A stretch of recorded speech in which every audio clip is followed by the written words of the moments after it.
Vamos lá, 6h25, gente. Boa noite a todos. Vamos iniciar, então, nosso encontro síncrono dessa semana. Essa semana, basicamente, a gente vai conversar sobre fato gerador e obrigação tributária.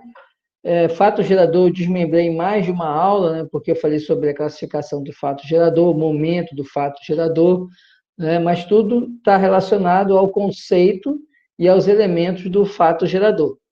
E obrigação tributária, é o que a gente vai estudar essa semana. Próxima semana é o fechamento do conteúdo do semestre. Vamos ver capacidade tributária, domicílio tributário, né? E aí a gente fecha o conteúdo do semestre.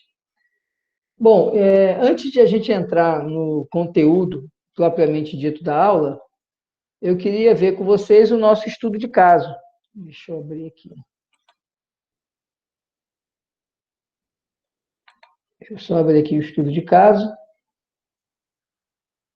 Eu vi que na turma foram 25 alunos que fizeram, e esse estudo de caso era até uma questão da OAB, então não houve muita dificuldade. Era um estudo de caso até simples, dentro do conteúdo que a gente estudou semana passada, e por isso talvez que muita gente, né, foi bem, porque olhou lá a questão e viu como é que o examinador colocou o padrão de resposta, né? Vamos aqui, eu vou ler para vocês a questão, e depois a gente faz aqui a discussão sobre o estudo de caso.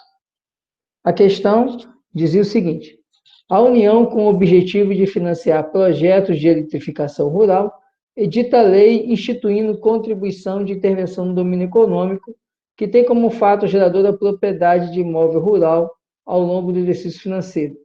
A base de cálculo é o valor venal do imóvel e a alíquota é de 0,1%. Diante da hipótese, analise a competência tributária para a instituição da contribuição e os aspectos de seu fato gerador, notadamente a base de cálculo e o aspecto material. O que o examinador queria aqui de vocês era o seguinte: saber se essa contribuição era constitucional ou inconstitucional. E a primeira coisa que a gente tinha que saber é que, no caso, a contribuição de intervenção no domínio econômico, ela não precisa, né, de lei complementar. A gente, às vezes, é o que eu falei com vocês na aula passada, não confundir empréstimo compulsório com contribuição de intervenção no domínio econômico.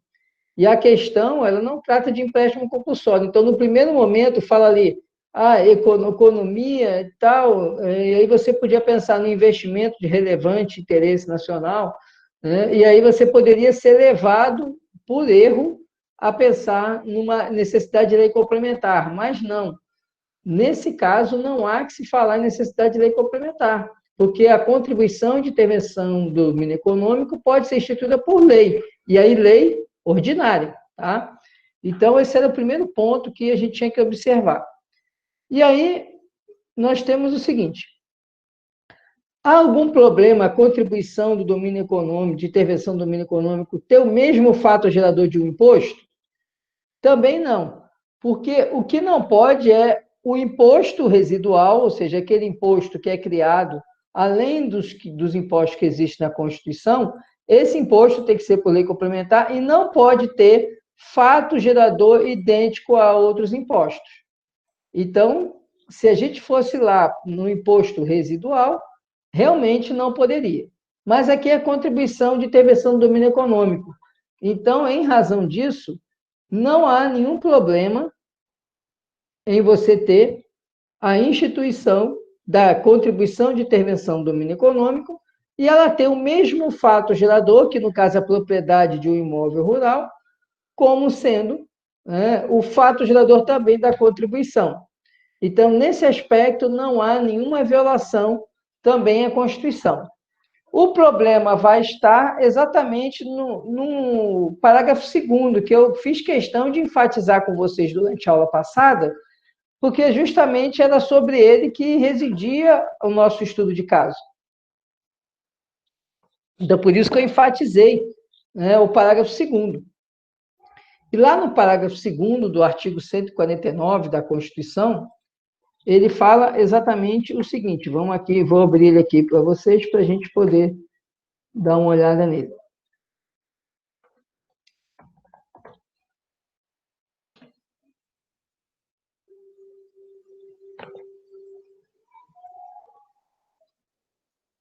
Pronto, ó. O 149 fala o seguinte,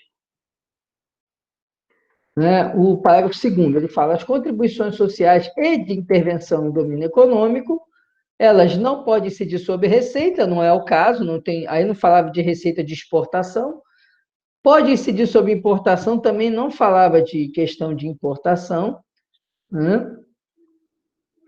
Poderão ter alíquotas ad valorem. Aí vocês lembram, né? A alíquota ad valorem é a alíquota que é um percentual que incide sobre uma base de cálculo. Então, ele fala, poderão ter alíquotas ad valorem, tendo por base o faturamento, a receita bruta ou o valor da operação no caso de importação. E vem específica, tendo por base a unidade de medida adotada. E aí, no caso que a gente, né, foi estudar,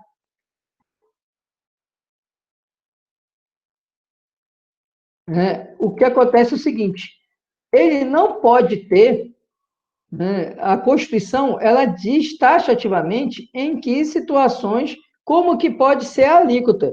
E ele fala, a alíquota ad valorem, ou seja, quando for um percentual, qual vai ser a base de cálculo? A base de cálculo vai ser o faturamento, a receita bruta ou o valor da operação. E veja, ele utiliza como base de cálculo o quê? O valor da propriedade. E aí que reside o problema.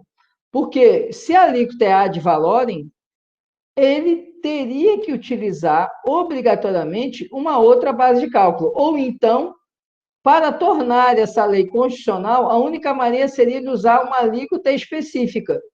Se ele usasse uma alíquota específica, por exemplo, de R$ 10 por metro quadrado, aí, tranquilo, ia pegar o tamanho da propriedade, multiplicar por R$ 10 e ia dar o valor da contribuição de intervenção do domínio econômico.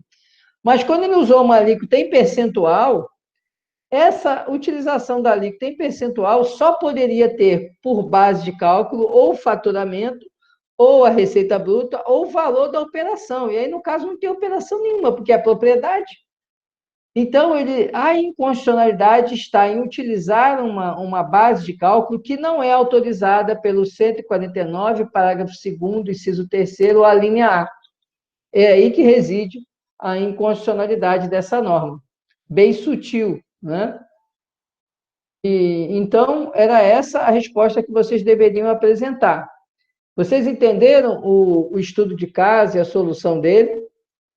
Alguém ficou com dúvida? Beleza, o Davi já deu feedback, entendeu? Então, tudo bem, né? Acredito que o estudo de caso não era complexo, era esse detalhe, que foi, inclusive, algo que eu enfatizei na aula passada, no nosso encontro síncrono, certo? Vamos lá, beleza, Leandro, obrigado aí pelo feedback. Então, vamos estudar, beleza, Davi, é por isso que eu enfatizei mesmo naquela aula. Então, vamos agora entrar no assunto da nossa semana. Deixa eu só desativar esse... Vamos entrar, então, no assunto da nossa semana, que nós vamos estudar o fato gerador e a obrigação tributária, certo? Antes de eu entrar propriamente, né, no assunto, eu queria saber se alguém ficou com alguma dúvida do que foi analisado, do que foi visto nas videoaulas. Alguém teria alguma dúvida? Se tiver dúvida, eu vou norteando nossa conversa pelas dúvidas. Senão, eu dou aquele amparado. Sim, Matheus, teremos um estudo de caso que eu já vou liberar hoje, e na próxima semana, que é o fechamento do conteúdo, vamos ter mais um, tá certo? Então, hoje eu libero mais um, e na próxima semana eu libero mais um também, tá bom? E aí, na semana que vem, a gente fecha o conteúdo, e na outra semana é nossa AV2, tá certo? Que vai ser o mesmo esquema da nossa AV1. Quando for ali sábado, eu devo estar liberando sábado da outra semana, né? Que a nossa prova está marcada para outra quinta, salvo engano. E acho que é isso, na outra quinta. Então, eu vou estar liberando para vocês no sábado, vocês vão ter do sábado até a quinta-feira para fazer.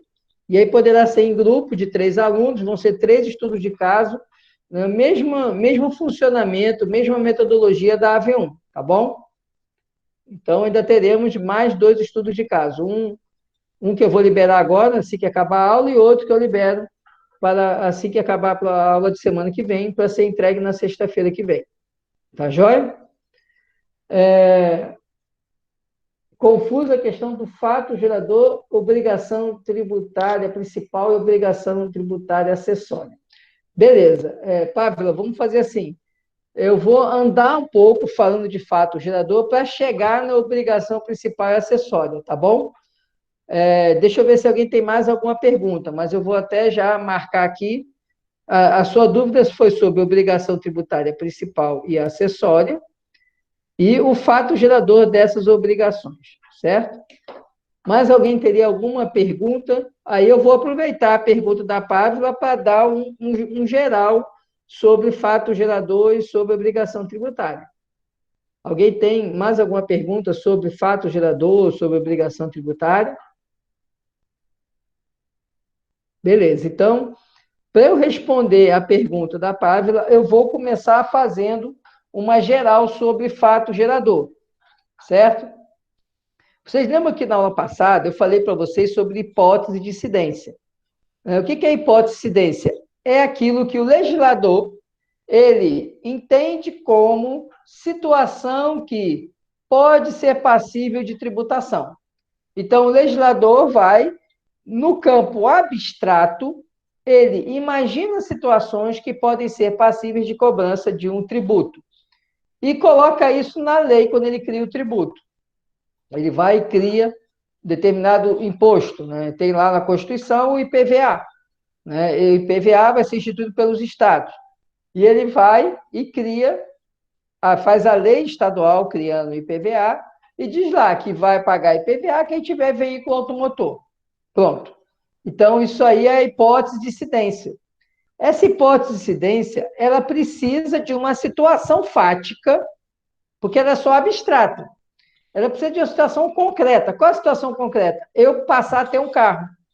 Quando eu passo a ter o carro, ocorre, então, a situação concreta. E o encontro dessa situação concreta com a hipótese de incidência faz formar aquilo que se chama fato gerador. Fato gerador, então, é a junção da hipótese de incidência com a situação concreta. Que aí, por isso, esse fato jurídico que se adequa à hipótese de incidência é chamado, do direito tributário, de fato gerador. Então, fato gerador é aquela situação jurídica prevista em lei que acontece no mundo real. É a ocorrência em concreto da situação jurídica prevista na lei tributária. É isso que é fato gerador. E por que ele é fato gerador? Porque ele gera uma relação jurídica chamada obrigação tributária. Por isso que o nome é fato gerador. Ele gera obrigação jurídica. Até então, você só tinha a lei lá dizendo que quem tinha carro ia pagar IPVA. A partir do momento que você adquire um veículo, você passa a ser contribuinte do IPVA e, portanto, você praticou o fato gerador. O encontro dessa situação jurídica com a hipótese de incidência faz nascer, no âmbito tributário, o fato gerador. Por que há essa distinção entre fato gerador e a obrigação tributária e a hipótese de incidência? Porque é o fato gerador que vai ser o marco temporal para constituir a obrigação tributária. Então, quando eu tenho lá aquela situação jurídica que se adequa à lei, naquele momento nasce a obrigação, então eu tenho que aplicar a lei do fato gerador. Vai ser o fato gerador que vai dizer quando que eu vou aplicar a lei. Vai dizer qual a lei que eu vou aplicar. Vou mudar o exemplo. Vou sair agora do imposto do IPVA, né, Imposto sobre a Propriedade de Veículos Automotores, e vou para o imposto de importação. Qual que é o fato gerador do imposto de importação? É a entrada no país de mercadoria importada e o desembaraço aduaneiro, ou seja, a verificação pela aduana, pelo fisco, daquela mercadoria, habilitando ela a entrar no país. Isso é o fato gerador do imposto de importação. Veja que não é só pegar a mercadoria e tirá-la do navio. Ainda o fato gerador só acontece quando o fisco ele identifica aquela situação, ele recebe lá o pedido de desembaraço aduaneiro, o requerimento que o importador faz, analisa e diz quanto que ele vai pagar de imposto. Esse procedimento é que é o fato gerador do imposto de importação. Então, veja, qual que vai ser a lei aplicada quando eu importar uma mercadoria? Vai ser a lei de quando o navio atracou no porto, vai ser a lei de quando o container com a mercadoria foi retirado do navio e foi colocado no solo brasileiro, ou vai ser a lei de quando a autoridade fiscal analisa, né, e diz que vai pagar o imposto. O que vocês acham? Eu dei 3 opções. É quando o navio atraca no porto, é quando tira o contêiner do navio, ou é quando o fiscal carimba e diz que tem que pagar o imposto? O que vocês acham? Qual que é o momento do fato gerador do imposto de importação? Digamos que o navio atracou no porto, hoje é dia 19, navio atracou no porto dia 10 de novembro. Dia 12, o container com a sua mercadoria lá, com a sua Ferrari que você está importando, foi descarregado. Então, descarregou o container dia 12. E hoje, dia 19, o fiscal vai fazer ali, né, a liberação da sua mercadoria. Vai reconhecer ali que você tem que pagar o imposto de importação. Professor, eu tinha falado Oi. a primeira opção, mas eu acredito, eu queria reformar, eu acredito que é quando a mercadoria ela pisa em solo. Ou seja, quando botou o container É, no porto, né? Tirou ali o guindaste, encostou o container, tem que pagar. Né? eu E acredito. aí, gente, beleza. Na verdade, eu fiz uma pegadinha para ficar bem claro para vocês. Não é nenhuma dessas 3 hipóteses, tá? Qual que é o momento do fato gerador? É quando você apresenta a declaração de desembaraço aduaneiro. E aí, né, não é nenhum desses 3 momentos. Digamos que eu apresente a declaração de desembaraço aduaneiro dia 15, domingo. Eu fui lá e apresentei a declaração. Eu sou despachante aduaneiro e entreguei lá a declaração para liberar a mercadoria. Né? Aquele momento que você entrega a declaração é que configura o fato gerador. Diga, Marcos. Ai, não, o senhor já respondeu com isso aí mesmo, porque então o imposto ele só incide quando existe o fato gerador, né? Exatamente, é isso que eu quero dizer. Ele percebe que o fato jurídico qual é? É o requerimento, é o pedido de desembaraço aduaneiro, esse que é o fato gerador. E é em cima, ou seja, a lei do dia 15 de dezembro, 15 de novembro, perdão, né, é que tem que ser aplicada. Inclusive, vocês vão estudar no próximo semestre, a taxa de câmbio, né, que é uma importação, vai ser do dia do protocolo de desembaraço aduaneiro. Então, o câmbio que você vai pagar, né, o câmbio que vai ser calculado o seu imposto de importação, vai ser o câmbio do dia que você protocolou o desembaraço aduaneiro. É lógico que, na prática, nenhum importador fica demorando, né? Eu estou fazendo um exemplo bem... Né, o importador quer que a mercadoria saia logo do porto. Então, o navio atracou, ele já está protocolando o pedido de desembaraço aduaneiro, né? Já está apresentando a declaração de desembaraço aduaneiro, porque ele quer liberar logo. Mas eu fiz um exemplo bem grosseiro para marcar bem para vocês o que é o fato gerador. É aquela situação jurídica que efetivamente faz nascer a obrigação tributária. Tá certo? Então, por que é importante saber qual é o fato gerador e o momento dele? Porque é com o fato gerador que eu determino qual é a lei aplicável. Imagina que nesse meio tempo, a gente sabe que o imposto de importação, a alíquota pode ser alterada, né, como bem entender, não tem que esperar anterioridade, não tem noventena, nada disso. Então, o que vai acontecer? Imagina que a mercadoria atracou no porto, dia 10, a alíquota do imposto de importação lá do seu carro era 100%. E quando foi dia 12, essa alíquota mudou para... Você protocolou no mesmo dia 10 e a alíquota mudou para 200%. E aí o auditor lá só foi olhar hoje, dia 19, e ele resolve botar 200% de alíquota. Não pode, porque o seu fato gerador foi quando? Dia 10, quando você atracou o navio, você protocolou o seu pedido de desembaraço aduaneiro. Então, ele tem que usar a alíquota do dia 10. Percebendo a importância de compreender o fato gerador e compreender o momento do fato gerador? E aí, Davi, é sim, o fato gerador aí é importação, mas a importação, juridicamente falando, ela só é considerada, não é a partir do momento que a mercadoria encosta ali no porto, nem quando desce no contêiner.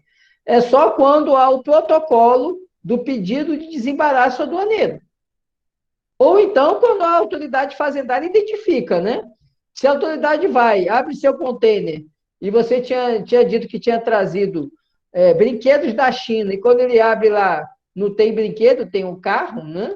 E aí você tem um problema, porque né, aí o fato gerador vai ser, porque aí vai ser um lançamento de ofício, vai ser o momento que a autoridade fazendária constatou a irregularidade, ou seja, você declarou algo que não era verídico, tá certo? Mas aí o fato gerador é importação, mas ela é considerada juridicamente, para efeito tributário, o momento em que se protocola o pedido de desembaraço aduaneiro. Tá joia? E eu estou fazendo isso, não estou preocupado que vocês entendam o imposto de importação, não é o objetivo. O objetivo é vocês entenderem a importância de compreender o que é fato gerador e compreender o momento do fato gerador, porque ele determina a lei aplicável à obrigação tributária. E aí, o que é a obrigação tributária? Obrigação tributária, eu tô caminhando, Pávila, para responder a sua pergunta, viu? É só para a gente poder chegar, né, exatamente na sua pergunta. O que é a obrigação tributária? É a relação jurídica que se estabelece entre o Estado, sujeito ativo do tributo, e o contribuinte ou responsável, sujeito passivo do tributo. Então, quando eu falo em obrigação tributária, é uma relação jurídica, mas ela é diferente daquela obrigação que vocês estudaram no direito civil, porque lá no direito civil, a obrigação ela decorre de uma vontade, não é isso? É acordo de vontade, ou então de um ato ilícito, não é? No caso da reparação lá, por dano em razão de ato ilícito, né? A responsabilidade extracontratual, né? Essa decorre de quê? De um ato ilícito. Ou então, contratual, a obrigação surge em razão de um acordo entre as partes. A obrigação tributária é uma obrigação ex lege, ou seja, ela decorre da lei. Lembram lá que a gente viu que tributo é prestação pecuniária compulsória, instituída em lei? Então, a obrigação tributária, ela é consequência dessa lei. E por isso que eu digo que primeiro você tem a lei, depois você tem a hipótese de incidência, aí você tem o fato gerador para chegar na obrigação tributária. Então, a obrigação tributária é essa relação jurídica em que você tem sujeito ativo, Estado, sujeito passivo, que é quem vai pagar, que pode ser um responsável ou um contribuinte. E você tem uma prestação. A prestação é aquilo que o contribuinte terá que fazer para atender ao sujeito ativo. Essa prestação, e agora eu chego na pergunta da Pávila, ela pode ser de duas naturezas. Ela pode ser de pagar ou pode ser uma obrigação de fazer ou não fazer. Obrigação de pagar, ela é chamada de obrigação principal. Por que é obrigação principal? Porque o interesse do Estado com a relação jurídico-tributária é receber o tributo, gente. O Estado, o grande interesse do Estado no aspecto tributário é receber o pagamento do tributo. Então, toda vez que você ouvir falando em obrigação principal, eu estou falando do quê? De pagar um tributo. Isso é a obrigação principal. E o que é obrigação acessória? É tudo que não for pagar o tributo. Obrigação acessória vai ser sempre um fazer ou um não fazer no interesse da arrecadação e da fiscalização tributária. Então, por exemplo, pagar o imposto de renda é uma obrigação principal. Declarar o imposto de renda é uma obrigação acessória.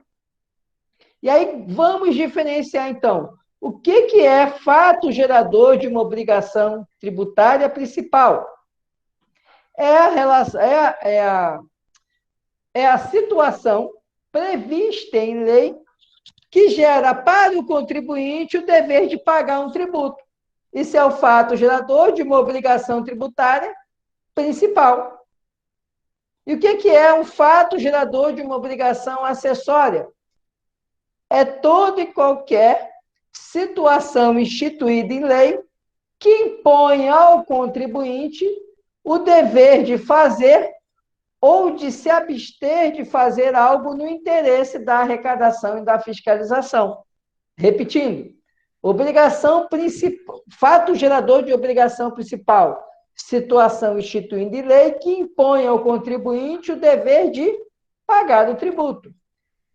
Fato gerador de obrigação acessória, situação instituída em lei, aí atenção, pode ser lei, como pode ser também, o artigo fala, inclusive, em legislação. Então, eu posso ter um decreto que institui uma obrigação acessória. Eu posso ter uma portaria, uma instrução normativa que institui uma obrigação acessória. Porque lá fala, é a situação prevista na legislação tributária em que impõe ao contribuinte o dever de fazer ou de se abster da prática de algum ato no interesse da administração tributária e da arrecadação. Conseguiram entender aí a diferença de fato gerador de obrigação principal, então, aquilo que a lei determina que naquela situação jurídica eu tenho que pagar um tributo, e fato gerador de obrigação acessória, que é a lei dizendo assim, aí não é só a lei, é a legislação, tá? Fato gerador de obrigação principal é sempre a lei. Fato gerador de obrigação acessória pode ser lei, pode ser decreto, ou seja, porque é legislação tributária. E vocês lembram que a gente estudou que legislação tributária engloba o quê? Lei, decreto, tratados internacionais em matéria tributária e as normas complementares. Lembram-se disso? Que nós estudamos lá no artigo 100. Então, o que acontece? Essas normas complementares, elas também podem instituir obrigações acessórias e podem instituir fatos geradores de obrigações acessórias. Por exemplo, o preenchimento de um formulário, a entrega de uma declaração, a emissão de nota fiscal, tudo isso são obrigações acessórias. A entrega de determinada informação para a Receita Federal, para a Receita Estadual, municipal, tudo isso são obrigações acessórias. Ficou entendido, Pávila, a diferença de fato gerador de obrigação principal e fato gerador de obrigação acessória?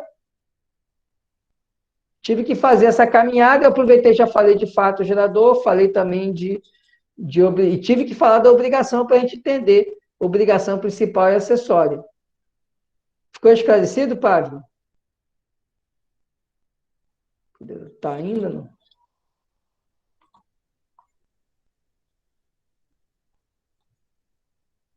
Ela falou no chat aí, tava tudo certo, que ficou claro. Agora apareceu agora a mensagem aqui, não é porque apareceu agora aqui. Beleza, então tá bom. Beleza. Então, alguma pergunta, gente, até agora, a respeito do que eu apresentei para vocês, de fato gerador e obrigação principal? Se tiver tudo ok, eu vou dar uma passada rápida em alguns pontos ainda, né, de fato gerador e obrigação tributária, tá certo? Então, vamos lá. Uma coisa que eu queria chamar a atenção de vocês é o artigo 4º do Código Tributário. O artigo 4º do Código Tributário é importante para a gente entender o seguinte, que o que qualifica um tributo não é o nome do tributo. É isso que ele está falando aqui no artigo 4º. O artigo 4º fala assim, a natureza jurídica específica do tributo é determinada pelo fato gerador. Ou seja, não é o nome do tributo. O legislador pode botar o nome de imposto, mas se aquilo ali não for um imposto, pode ser qualquer outra coisa, pode ser uma taxa, pode ser qualquer outra coisa. Para ser imposto, tem que ser o quê? Um tributo que já esteja previsto na Constituição, a sua instituição, e que ele não esteja relacionado ao quê? A uma atividade específica do Estado. Porque se eu atrelo esse tributo a uma atividade específica do Estado, não é um imposto. Porque lembra que o imposto ele não está vinculado a uma atividade específica do Estado? Então, se eu digo lá, o município vai instituir um imposto, né, sobre o uso de parques. Olha, mas é um bem público, eu estou estabelecendo um imposto, e isso não é imposto. Isso pode ser uma taxa, pode ser um preço público, mas não é um imposto, porque o imposto não pode estar vinculado a uma atividade estatal. Então, é importante vocês conhecerem o artigo 4º para saber que o nome iuris de um tributo não significa que aquele tributo é o que ele diz ser. O que vai definir a situação jurídica de um tributo é o fato gerador do tributo. Mais uma vez, a importância da gente entender o que é fato gerador, que é a concretização daquela situação jurídica prevista na legislação tributária. Se eu digo lá que eu vou instituir um imposto pelo uso ou pelo atendimento na UPA, né? Peraí, vamos lá. Peraí, se eu for atendido na UPA, eu tenho que pagar um imposto? Não pode ser. Porque na UPA eu tenho um serviço público. Se eu estou demandando um serviço público, no máximo seria o quê? Uma taxa. Mas espera aí, esse serviço público é serviço público multissíngolo, ou seja, ele é destinado a uma pessoa específica ou ele é multi-universe? Aí você vai lá na Constituição e vê que a saúde deve ser garantida a todos. Então, o ente público, quando está prestando um serviço de saúde, ele presta um serviço que é geral. E, portanto, ele não pode ser fato gerador de nenhum tributo, porque o imposto já serve para custear esse serviço. É diferente de falar assim, vamos criar uma contribuição para uma contribuição de intervenção do domínio econômico e vamos destinar essa receita para a saúde. Tudo bem. Agora, qual vai ser o fato gerador? Qualquer outro que não seja eu utilizar o serviço de saúde, porque senão eu estou cobrando por um serviço, e se eu cobro por um serviço é uma taxa. Taxa tem que ser serviço específico e divisível, e serviço de saúde não é específico e divisível, ele é geral pela própria Constituição. Percebendo que o fato gerador é que vai dizer qual é aquele tributo, não é o nome dele. Isso é importante porque vocês, como advogados no futuro, vão se deparar principalmente com legislações municipais criando taxa, e muitas vezes vocês vão ser objeto, né, de contratação para questionar exatamente a natureza jurídica daquele tributo. E como é que você vai questionar isso? Exatamente analisando o artigo 4º do Código Tributário, que ele diz que o que interessa para a natureza jurídica de um tributo é o fato gerador. Pouco importa, ele fala no inciso 1º, a denominação e outras características do tributo, ou a destinação legal da arrecadação. Certo? Então, é importante conhecer e compreender o sentido do artigo 4º. E aí vem aqui, né, em seguida, o artigo 118, né, que ele fala exatamente do que eu estava explicando, do momento do fato gerador. O que é importante você saber o fato gerador, porque é o momento dele que vai definir o tributo. Né? E o 118 fala mais o seguinte, que para efeito de fato gerador, pouco importa que o ato que dá nascedor ao fato gerador, ele seja um ato lícito, ilícito, que seja praticado por capaz, por incapaz. Ele fala o seguinte, ó, a definição do fato gerador, ela abstrai, ou seja, não se considera para definir o fato gerador a validade jurídica dos atos praticados pelos contribuintes, os efeitos dos fatos ocorridos. Então, o que ele quer dizer aí? Primeiro, se o incapaz, ele vai lá no supermercado, você chega e pede para o seu filho lá no mercado comprar farinha de trigo, né, para fazer um bolo. Aí vai lá seu filho, vai no mercado e compra lá o pacote de farinha de trigo. Como é seu filho de 10 anos que foi lá no mercado comprar o pacote de farinha de trigo, quer dizer que, então, não vai ser fato gerador do ICMS, porque ele é um incapaz, e incapaz não pode praticar ato jurídico, né? O ato jurídico dele é nulo? Obviamente que não. A gente vai ver semana que vem que a capacidade tributária passiva não tem relação nenhuma com a capacidade, ou melhor, não depende da capacidade civil. Então, o fato da criança ir lá fazer uma compra no mercado não desnatura o fato gerador, apesar de, a rigor, aquele negócio jurídico ser passível de uma anulação, em razão da incapacidade da parte no contrato de compra e venda. Vamos imaginar alguém que foi declarado incapaz. Declarada a incapacidade dessa pessoa, a princípio ela não pode mais praticar nenhum ato jurídico, a não ser que seja com o curador. Vamos imaginar alguém que compra um imóvel e ele está interditado porque ele é perdulário, ele compra compulsivamente e aí ele foi interditado. Então, todo negócio jurídico de compra e venda precisa ter ali, né, o aval do curador, precisa ter a assistência do curador. E ele faz essa... Quem vendeu o imóvel para ele não sabia que ele já era interdito, né? Foi lá, realizou o negócio jurídico, ele foi, comprou, foi no cartório, transferiu o imóvel, incidiu ali o imposto de transmissão, que é o ITBI. Depois o curador descobre que essa pessoa que estava interditada, que não poderia fazer negócio jurídico, fez essa compra desse imóvel. O que ele vai fazer? Vai entrar com a ação para anular essa compra e venda em razão dessa incapacidade, dessa nulidade desse ato, já que ele era incapaz, só podia fazer assistido pelo curador. Interessa para o município o desfazimento desse ato jurídico de compra e venda? Não interessa nada. Por quê? Porque o efeito do fato ocorrido, esse efeito, ele vai gerar efeito? Não, porque ele vai ser anulado depois judicialmente. E o efeito desse fato jurídico de ter sido anulado, não ter sido anulado, isso interfere no fato gerador do tributo, que foi a venda do imóvel? Não. Então, o município vai arrecadar e depois não adianta nem querer pedir restituição. Por quê? Porque os efeitos do fato jurídico que leva ao fato gerador, eles não interessam para fins tributários. Entenderam aí esse 118? E o inciso primeiro, segundo, diga, Helena.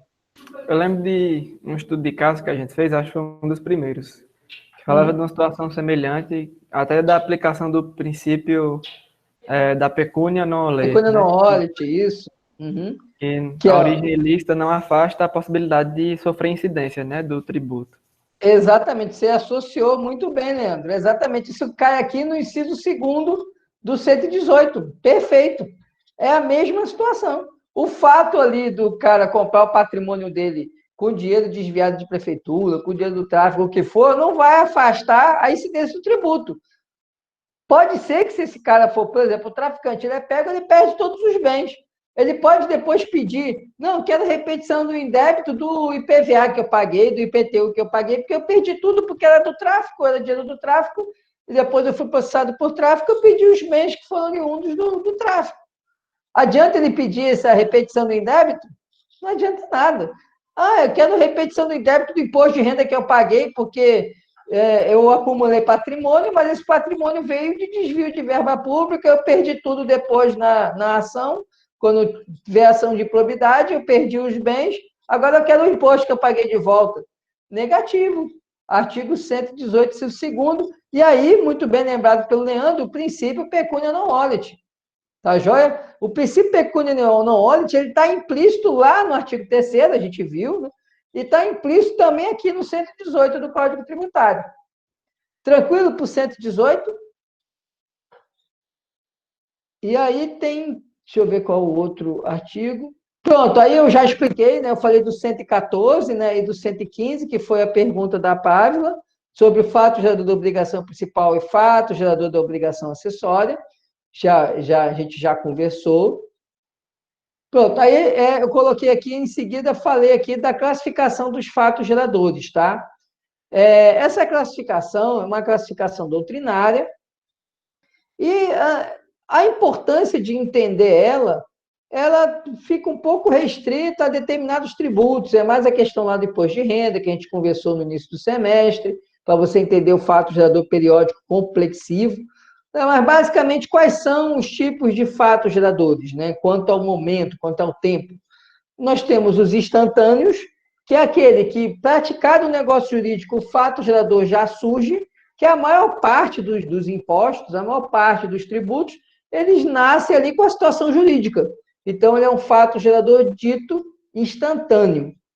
Existem os periódicos simples, que são aqueles que acontecem em determinados momentos, ou continuados, né? Aqui o nome também eu botei aqui continuados, mas também pode ser periódicos simples, que são aqueles que acontecem em determinados momentos, geralmente o dia 1º de cada ano.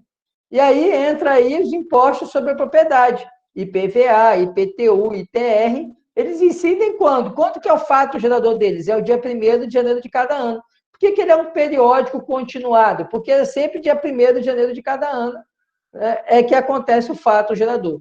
E o complexivo, que é aquele que eu comentei com vocês no caso do imposto de renda, o caso da COFINS, que é quando você pega um período e considera todos os fatos geradores desse período como um único fato gerador.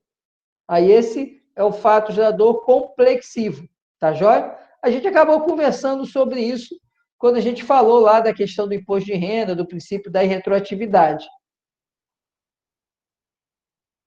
Pronto, e aí tem um ponto importante aqui, que é o artigo 116 do Código Tributário, tá? Que ele fala o seguinte: quando que acontece o fato gerador? E aí a gente tem duas situações. Na situação de fato, o que é a situação de fato? É eu ir lá no mercado comprar mercadoria, é eu adquirir um imóvel. Outra situação fática é eu prestar um serviço, aí vamos para o ISS, né? Eu vender um produto industrializado, aí agora a gente está no IPI. Isso são momentos em que aquele fato acontece e, com aquele fato, o fato gerador, aquele fato jurídico se adequa à hipótese de incidência, e aí eu tenho um fato gerador. E aí vem o inciso 2º, que aí é que é mais interessante a gente analisar. Que ele fala assim: no caso de situação jurídica, desde o momento que esteja definitivamente constituída nos termos do direito aplicável. Por que isso? Porque nas situações jurídicas, eu tenho os negócios sujeitos à condição, que pode ser condição suspensiva ou condição resolutiva. Então, nem sempre uma situação jurídica ela vai acontecer num determinado momento. É preciso que uma série de atos aconteçam para que aquela situação jurídica se consolide. Por exemplo, vamos imaginar que a própria compra e venda de um imóvel, ela só se perfaz juridicamente quando? Juridicamente é quando há ali o pagamento e a transferência, o registro da escritura de compra e venda no cartório de imóveis. Eu só passo a ser proprietário do imóvel com o registro dessa escritura. Se eu compro e não registro a escritura, eu só tenho um papel. Eu posso até estar exercendo a posse, mas eu não tenho a propriedade.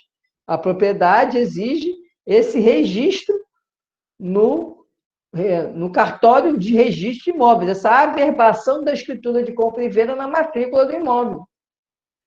Então, veja, é uma situação que é o quê? Jurídica. Porque a propriedade aí não é a mera tradição.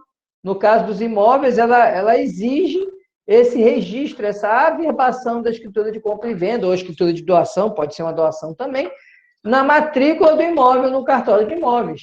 Tá?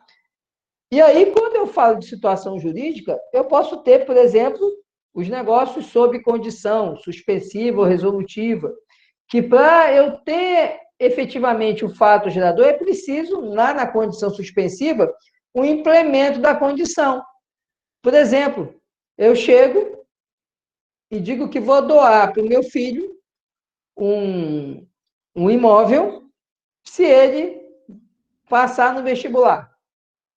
Qual que é a condição aí? Ele ser aprovado. Eu posso até fazer a escritura de promessa de doação, e colocar que a doação será perfeita com a aprovação dele no vestibular. Ou seja, esse negócio ele já está perfeito e acabado? Não. Ele só vai estar perfeito e acabado quando ele adimplir a condição. Adimplir da condição é que esse negócio jurídico vai estar válido. Ou seja, eu só vou pagar o imposto de transmissão, causa-morte e doação quando ele cumprir a condição. Porque até então, essa escritura é uma mera promessa de doação. É uma doação condicionada. Ela só vai se perfectibilizar com a aprovação dele no vestibular. Então, o fato gerador vai surgir quando? Quando eu lavrei a escritura de doação? Não. Quando ele adimplir a condição, porque com o adimplemento da condição é que ele vai conseguir fazer efetivamente a transferência do imóvel. E aí sim vai ter que pagar, né, o imposto de doação, né? O imposto de transmissão, causa-morte e doação, que é um tributo estadual. Então, percebam que há situações, há fatos geradores que a mera situação, o mero fato já faz nascer o fato gerador. E vai ser o momento do fato gerador, ou seja, ali naquele fato, eu vou usar a lei do momento da ocorrência do fato. Em situações jurídicas, eu só vou aplicar a lei quando essa situação jurídica estiver perfeita e acabada. Entenderam a diferença entre o inciso primeiro e o inciso segundo? Beleza? Vamos, então, ao parágrafo único, gente. E daqui a pouco eu falo mais sobre a condição suspensiva e condição resolutiva, tá? Vamos aqui, então, ao parágrafo único. Olha o que ele fala, o parágrafo único. Esse parágrafo único ele tem natureza jurídica de uma cláusula anti-elisão. O que significa isso? É uma norma anti-elisiva. O que é elisão? Vou começar explicando o que é elisão. Elisão são técnicas contábeis ou jurídicas para reduzir o pagamento de tributo. Isso é elisão. Não quer dizer sonegação. Sonegação é quando eu devo e eu não pago mesmo, eu não quero pagar. Elisão é utilizar a lei tributária para, através das brechas, através dos benefícios que a lei tributária concede, eu não pagar determinados tributos ou pagar um valor menor de tributo. A elisão não é proibida, não é vedada. Agora, o que não pode é eu praticar atos que, na verdade, eles não têm eficácia jurídica, só para não pagar o tributo. E é o que fala aqui o parágrafo único. Olha aqui o que ele fala. A autoridade administrativa poderá desconsiderar atos ou negócios praticados com a finalidade de dissimular a ocorrência do fato gerador ou a natureza dos elementos da obrigação tributária. O que ele quer dizer aqui? Que o fisco ele pode chegar e dizer o seguinte: esse negócio jurídico aqui, para efeito tributário, não reconheço. E aí ele vai e cobra o tributo, como se esse negócio jurídico tivesse sido feito de outra forma. Porque ele entende que esse negócio jurídico é apenas um mecanismo para você não pagar o tributo. E aí, primeiro ponto, significa que o fisco pode anular negócio jurídico? O que vocês acham? O fisco pode anular negócio jurídico?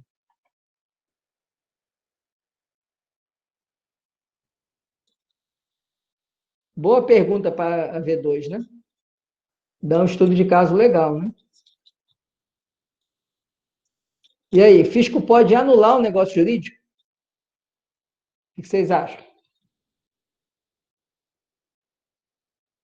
Agora pegou, né, Davi? Pois é. E aí? Esse artigo autoriza o fisco a anular negócio jurídico?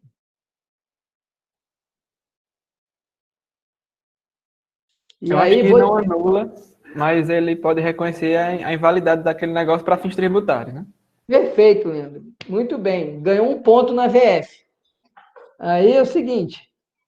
Na VF, viu? Aí, Leandro. Não, bom agora. Ele só vai me cobrar se ele for para a VF. Se ele não for, né, fica aí guardado aí no estoque, né? Mas ele não vai usar, né? Tenho certeza que ele não vai precisar. Olha só, gente, muito bem, a resposta do Leandro está perfeita. O fisco não anula negócio jurídico, viu, gente? Ele não declara nulidade de negócio jurídico. ele apenas afasta a eficácia para fins tributários. Certo? Então, por isso é uma norma anti-elisiva, mas cuidado, às vezes o examinador vai, bota lá e diz lá, o fisco, então, anula. Não, ele não anula nada, ele só afasta aquele negócio, ele não diz que o negócio jurídico é inválido. Ele diz apenas o seguinte, que para fins tributários, aquele negócio jurídico é desconsiderado. Quando ele desconsidera, então, fica valendo o quê? O negócio jurídico original. Eu vou dar um exemplo que vocês vão entender bem. Vamos imaginar que eu tenho um imóvel, e aqui em Juazeiro, por exemplo, a lei tributária, a lei do IPTU de Juazeiro, ela isenta os idosos de IPTU. E aí eu tenho um imóvel, aí o que eu faço?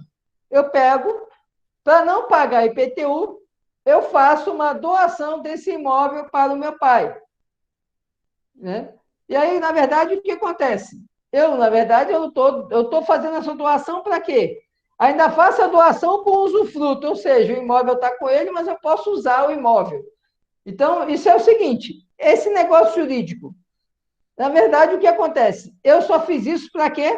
Para beneficiar o meu imóvel de uma isenção que é dada para a pessoa idosa. Né?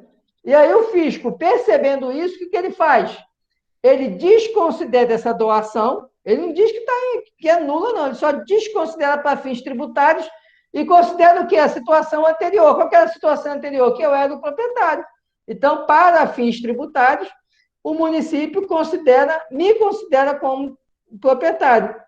Considera que essa manobra dessa doação, ela teve só a finalidade de eu não pagar o imposto, não pagar o IPTU.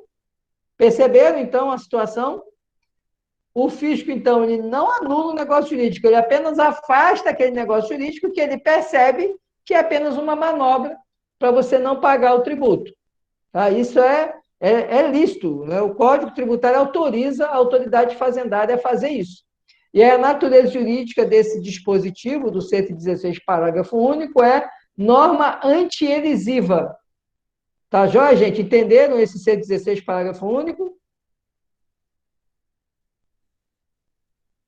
Vamos em frente aqui. Aí depois tem o 117, né, que fala das situações, né, sujeitas à condição suspensiva e condição resolutiva. Na condição suspensiva, o fato gerador só acontece com o implemento da condição, que foi o exemplo que eu dei da doação lá para o meu filho, quando ele passar no vestibular.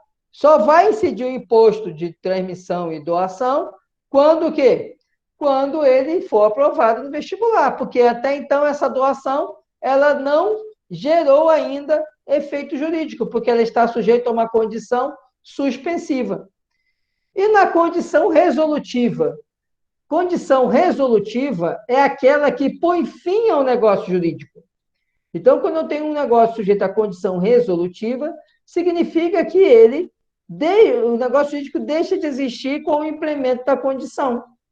É o exemplo, acho que eu falei na videoaula, quando eu dou, por exemplo, um imóvel, vamos imaginar que eu doasse um imóvel para o meu filho, aqui em Juazeiro, desde que ele permanecesse residindo em Juazeiro. Se ele mudar para outro lugar, o imóvel, a doação volta, né, ela perde eficácia. Então, essa doação está sujeita a uma condição agora resolutiva. O imóvel é dele desde que ele permaneça morando aqui em Juazeiro. Se ele vai morar em outro local, em outra cidade, em outro estado, em outro país, aí acontece o que? A resolução do negócio. O negócio se extingue e o bem volta para a minha propriedade. Nesse caso, se o negócio está sujeito à condição resolutiva, na verdade, quando que surge o fato gerador? Desde quando se celebrou o negócio. Porque a condição resolutiva ela só vem extinguir o negócio jurídico. Perceberam? Então, na condição suspensiva, o fato gerador acontece com o implemento da condição. Na condição suspensiva, o fato gerador acontece desde o momento da celebração do negócio. Então, eu ia pagar o imposto de transmissão e doação quando? Quando eu fizesse lá a escritura de doação para o meu filho do imóvel. Perceberam a diferença? Condição suspensiva, fato gerador só no implemento da condição, condição resolutiva, fato gerador quando o negócio já é celebrado. Ok? Para essa questão do 117, é bem tranquilo, né? Aí não tem muita complexidade, não. E chegamos na obrigação tributária, tá joia? Obrigação tributária é a relação jurídica, como eu falei no início da aula, que surge em razão do fato gerador. E ele tem esse nome fato gerador porque ele gera a obrigação tributária.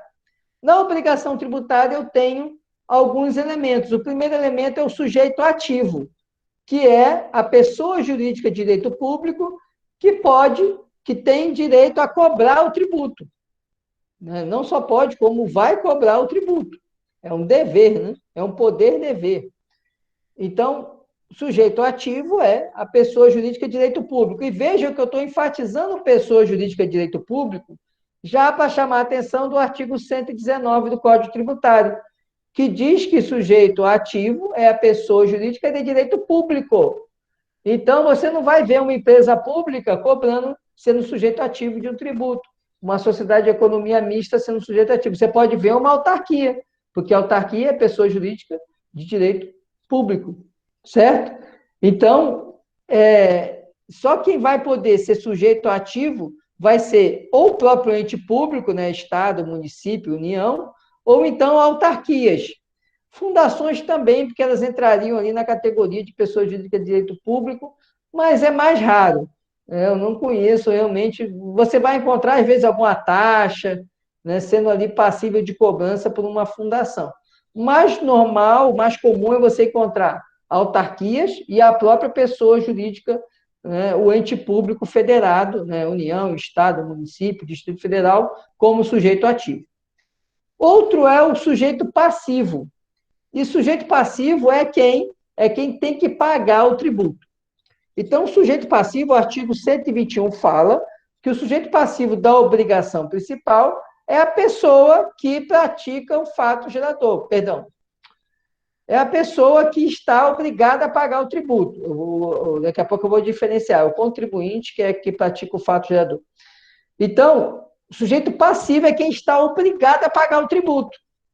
Ou então, no caso da obrigação acessória, quem está obrigado a cumprir a obrigação acessória, tá? Mas o sujeito passivo de obrigação principal é quem está obrigado a pagar o tributo. E aí vem o parágrafo único e traz duas espécies de sujeito passivo de obrigação principal. Então, em relação à obrigação principal, eu tenho duas espécies de sujeito passivo. A primeira espécie é a chamada contribuinte. E eu já chamo a atenção para vocês o seguinte: contribuinte é a espécie de sujeito passivo, mas nem todo sujeito passivo é contribuinte. Por quê? Porque eu tenho também o sujeito passivo na modalidade responsável tributário, certo? Então, sujeito passivo, que é quem tem que pagar o tributo, ele pode ser contribuinte. Quem é o sujeito passivo da espécie contribuinte? É aquele que pratica o fato gerador. O Código Tributário fala diferente, ele fala assim: quando tem a relação pessoal e direta com a situação que constitui o fato gerador. Gente, ter relação pessoal e direta é quem pratica o fato gerador. Então, contribuinte é aquele indivíduo que pratica o fato gerador. Gravem isso que vocês não vão errar nunca. Contribuinte, então, é aquele sujeito passivo que, portanto, vai ter que pagar o tributo e ele tem relação pessoal e direta com o fato gerador. Ou seja, é aquele que pratica o fato gerador. Então, sujeito passivo da espécie contribuinte é aquele que pratica o fato gerador e, em razão de praticar o fato gerador, ele deve pagar o tributo. E a segunda modalidade é o sujeito passivo responsável. O sujeito passivo responsável é aquele que, olha lá o que ele fala, sem se revestir na condição de contribuinte, ou seja, ele não praticou o fato gerador, mas a lei diz que é ele que tem que pagar o tributo. Sujeito passivo responsável, então, é aquele que, sem ser contribuinte, portanto, sem ter praticado o fato gerador, a lei coloca ele no dever de pagar o tributo. E eu vou dar um exemplo e vocês vão verificar muito bem quem é o responsável tributário. Por exemplo, o artigo 134 do Código Tributário, ele fala que o pai é responsável pelos tributos devidos pelos filhos menores, assim como o curador em relação ao curatelado. Por que isso? Porque o pai ele é responsável pelos atos praticados pelos filhos. Então, embora o filho pratique um fato gerador, ou seja, digamos que ele ganha um imóvel, e ele passa a ter um imóvel. Ele é menor ainda, mas ele ganhou um imóvel de uma herança, enfim, vamos imaginar aqui uma doação. Alguém vai e doa para o menor um imóvel, não é? Esse menor, então, passa a ser contribuinte do IPVA, do IPTU. Por quê? Porque ele é dono de um imóvel. Só que ele é uma criança. Como é que a criança vai saber que tem que pegar a guia do IPTU, ir lá e pagar? Então, o que acontece? O Código Tributário diz que o pai é responsável tributário pelos tributos devidos pelos filhos menores. O pai não é dono do imóvel, mas o pai tem que pagar o tributo em nome do filho. É lógico que o pai pode se valer do patrimônio do próprio filho para pagar, já que é um tributo do filho, tá? Ele não vai ficar no prejuízo. Mas o Estado vai cobrar de quem? Vai cobrar dele. No caso aqui, vocês vão ver no semestre que vem, ele vai cobrar dos dois. Ele vai cobrar do filho, o filho não pagando, ele vai cobrar do pai. Mas isso é um assunto que vocês vão ver no semestre que vem. Eu queria que vocês entendessem que o pai ali não é dono do imóvel, mas a lei, o Código Tributário, coloca ele como responsável tributário. Então, responsável tributário é aquele que, sem ser contribuinte, ou seja, ele não pratica o fato gerador, a lei impõe a ele o dever de pagar o tributo. Aí é só lembrar lá do artigo 134, que bota o pai como responsável tributário em relação aos tributos devidos pelos filhos menores. Entenderam a diferença de contribuinte e responsável? Tranquilo?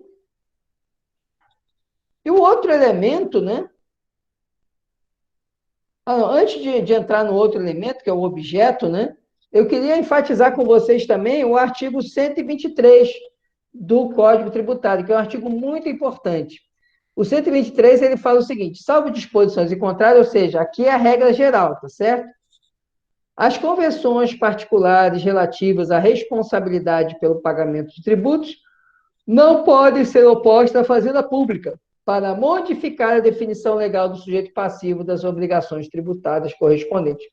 Resumindo, o que o legislador quer dizer aqui? Ele quer dizer o seguinte, que no caso de obrigação tributária, o sujeito passivo da obrigação tributária é aquele que a lei definir. Não pode chegar a um acordo entre particulares a alterar esse sujeito passivo. O fisco não vai levar em conta esse acordo particular. Por isso que ele fala essas convenções particulares, esse contrato. O exemplo perfeito disso é a locação, o aluguel de imóveis. No aluguel de imóveis, quando você pega lá todo o contrato de locação, ele diz lá que o locatário, né, locatário é quem está alugando, né? É o inquilino, né, no jargão popular. O locatário é responsável pelo pagamento dos tributos do imóvel. Então, se você lê ali o contrato, você vai dizer o seguinte, não, então, quem tem que pagar é o inquilino, né, o locatário, então, o fisco tem que cobrar dele. Vai cobrar dele o IPTU? Não. Por quê? Porque o contrato de locação, um contrato particular, não pode ser oposto, ou seja, não pode ser usado como argumento contra a fazenda pública para alterar quem? O sujeito passivo que está na lei. Quem é que paga o IPTU segundo a lei tributária? O proprietário do imóvel. Então, o que vai acontecer? Não adianta o proprietário chegar lá para o fisco e falar, olha, eu sou o dono do imóvel mesmo, mas eu aluguei esse imóvel para o Zezinho. Não cobrem de mim o IPTU, cobrem do Zezinho. O fisco vai dizer assim, eu não estou preocupado em saber dos seus negócios jurídicos. Você que é o contribuinte. Você que tem que pagar o IPTU, porque você que é o dono do imóvel, você é contribuinte. E aí, isso não significa que o locador vai ficar no prejuízo. O que ele vai fazer? Ele vai pagar, para o nome dele não ir para a dívida ativa, lógico, e vai cobrar do inquilino. Vai cobrar do inquilino por força de quê? Da cláusula contratual que impõe ao inquilino o dever de pagar os tributos do imóvel. Certo? Então, o contrato particular não pode alterar a sujeição passiva estabelecida na lei tributária. Ok para essa situação? E a última questão aqui é que fala do objeto, que eu até comentei. Opa, diga, Leandro. Isso seria basicamente assim, para não gerar mais um transtorno para o fisco, digamos assim, de ter que observar todas essas relações, né? Seria mais ou menos Sem nesse dúvida. sentido. E sem falar no Porque seguinte também, imagina Leandro, que porque assim, o tanto seria... de contrato de locação que existe, se fosse para o fisco observar todos, não ia haver cobrança nunca do tributo. E outra coisa, né? Imagina você fazer, então, fora esse, eu uso o contrato de locação para ser mais simples e porque é uma coisa do cotidiano, né? Mas imagine assim uma cessão de débito, né? É possível, né? Alguém chegar, né, e adquirir, né, e o débito de outro, né? Você pode, tem até no Código Civil, né? Aí você vai lá, você está sendo cobrado em R$ 1 milhão de um tributo, e aí você fala, não, eu fiz uma cessão do débito, agora quem é o responsável aqui por esse tributo é o Zezinho, eu fiz um contrato com ele, né, ele assumiu o meu débito. Aí você vai ver Zezinho, você nem acha Zezinho. Né? Porque, na verdade, esse contrato teria a única finalidade de fraudar o fisco. Né? Então, imagina se o fisco fosse ter que ficar olhando para cada relação jurídica particular, privada, a respeito de sujeição de tributo. Contratos internacionais, por exemplo, que estipulam lá a responsabilidade de tributo para o contratante ou para o contratado, o fisco não quer saber quem que é que tem que pagar o tributo, é o importador. Se ele fez esse contrato, com quem ele fez, o fisco não quer saber. Justamente por quê? Porque esse controle da sujeição passiva ficaria inviável para o fisco e poderia ser usado como mecanismo para dificultar a cobrança do tributo. Certo, Leandro? O seu raciocínio está perfeito. Eu estou apenas acrescentando aqui a percepção, né? Trazendo outras situações que tornariam, né, extremamente complexa a cobrança. Imagina esses contratos, né, em que você tem ali vários envolvidos na cadeia econômica, não é? E aí você tem ali uma responsabilidade tributária solidária e ficasse um jogando para o outro ali, o fisco tivesse que ficar indo atrás um do outro para descobrir quem realizou aquele negócio jurídico. O fisco não quer saber, ele vai no fato gerador. Qual que é o fato gerador? É a saída da mercadoria, ele vai cobrar de quem deu saída da mercadoria. Os outros lá se entendam entre eles no contrato, tá certo? Mas foi muito boa a sua observação, Leandro. Tá, Joia? Mais alguma pergunta sobre essa questão da conversão particular e de não poder alterar a sujeição passiva tributária? Beleza. E fechando, então, o último ponto que eu queria falar, eu comentei logo no início da aula, através da pergunta da Pávila, que é a questão da obrigação tributária principal e obrigação tributária acessória, que está lá no artigo 113 do Código Tributário. Aí ele fala lá, a obrigação tributária, ela é principal quando ela surge com o fato gerador e o objeto é o pagamento do tributo, aí veja, ou penalidade pecuniária, tá certo? Por quê? Porque às vezes na lei tributária você vai ter situações que vão gerar a imposição de penalidades. Essas situações que geram imposição de penalidade são passíveis de cobrança da multa. A multa é uma obrigação tributária principal. Por quê? Lembra que eu falei que a obrigação tributária principal é sempre pagar. Entretanto, apesar da multa ser obrigação tributária principal, multa, lembre-se, não é tributo. Certo, gente? Porque multa é sanção por ato ilícito e tributo não é sanção de ato ilícito. Essa multa aqui que ele fala, aqui, que é a obrigação principal, é a multa da legislação tributária, viu, gente? Código de trânsito lá, aquela multa de trânsito, ela não entra aqui, não. Ela não é obrigação tributária principal, não, tá certo? Porque aqui a gente está falando de obrigação tributária, ou seja, regulada pela lei tributária. Então, a obrigação tributária principal é pagar, sempre vai ser pagar. Pode ser pagar tributo ou pode ser a penalidade tributária. E aí, o que ele fala? Aí vem, aí fala que obrigação acessória decorre da legislação, e aí vai ser prestação positiva ou negativa. Lembra que eu falei que é fazer ou não fazer? prevista na legislação no interesse da arrecadação ou da fiscalização. Mas o que eu queria chamar a atenção de vocês é para o parágrafo 3º. Olha o que ele fala. Obrigação acessória, pelo simples fato da sua inobservância, converte-se em principal relativamente à penalidade. O que ele quer dizer aqui? Eu tinha uma obrigação tributária que era emitir documento fiscal. Não emiti o documento fiscal. Tenho lá uma loja de roupa, vendi 5 camisas e não emiti documento fiscal. O fisco vai, constata que eu vendi 5 camisas sem nota fiscal, o que ele vai fazer? Ele vai me cobrar um imposto, que eu não paguei, e vai me cobrar uma multa por eu não ter emitido o documento fiscal. Veja que eu tinha uma obrigação acessória. Qual que era a obrigação acessória? Emitir documento fiscal.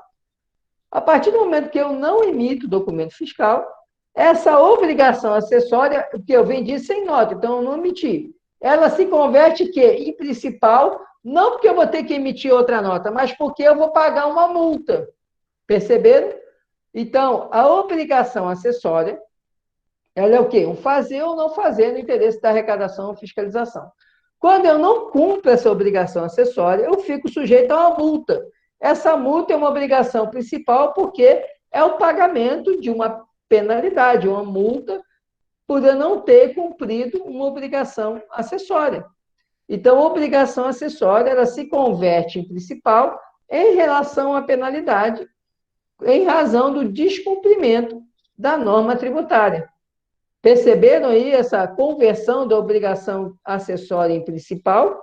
Porque não adianta mais eu emitir o documento fiscal. Eu não emiti, o fiscal pegou, ele vai me autuar e vai cobrar o imposto e já vai me cobrar a multa por eu não ter emitido o documento fiscal. Ele não vai ter ali que depois o contribuinte emitir outro documento fiscal. Não, isso não é necessário. Né? Porque o fiscal já vai regularizar a situação contábil dele através da autuação, através da multa. Né? Ele vai regularizar a saída daquela mercadoria que não foi lançada corretamente porque não foi emitido o documento fiscal. Compreender aí essa conversão da obrigação acessória em principal?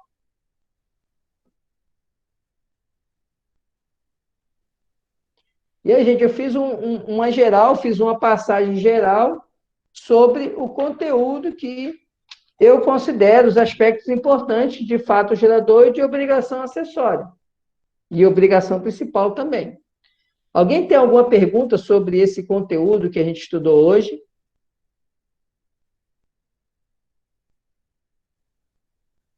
Ninguém mais tem pergunta? Opa, diga. Ficou esclarecido, tudo certo. Beleza? Então, tá bom, gente. Ó, então, antes de rodar a frequência, deixa eu logo liberar aqui o estudo de caso de vocês, para eu poder... Eu vou rodar a frequência, o estudo de caso já vai estar liberado na plataforma. Só ativar aqui a edição.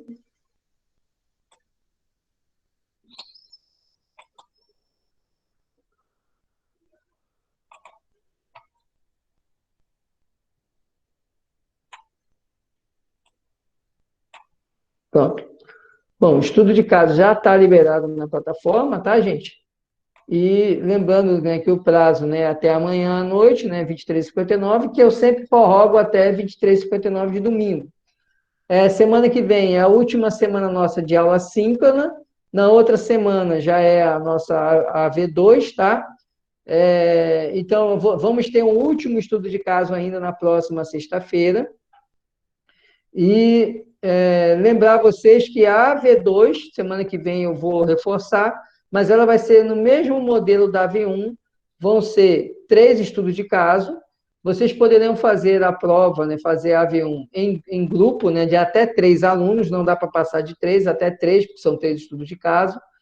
E vocês vão postar esse estudo de caso até a quinta-feira, salvo engano, que é o dia da nossa AV1.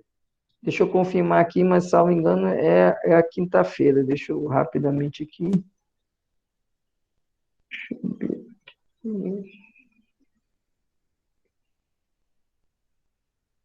Pronto, achei. Vamos lá aqui. 314. Pronto. Direito tributário, é isso mesmo, dia 3 de dezembro. Dia 3, acho que até uma quarta, né? Ah, não, é uma quinta, tá certo.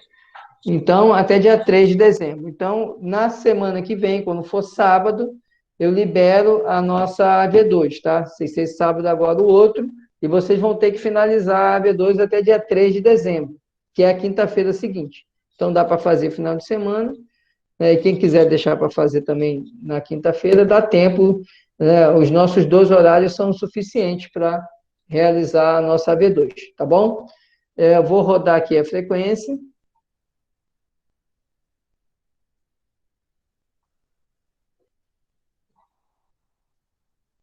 Ok, frequência rodada, gente. Então, muito obrigado a todos aí pela atenção, uma boa noite, né? E até a nossa próxima aula, nosso próximo encontro na quinta-feira que vem, certo? Aqueles que ainda não concluíram, não deixem de fazer os estudos de caso, né? Os 3, para garantir os 3 pontos da nossa AVP, tá bom? Boa noite a todos, um abraço e até nosso próximo encontro.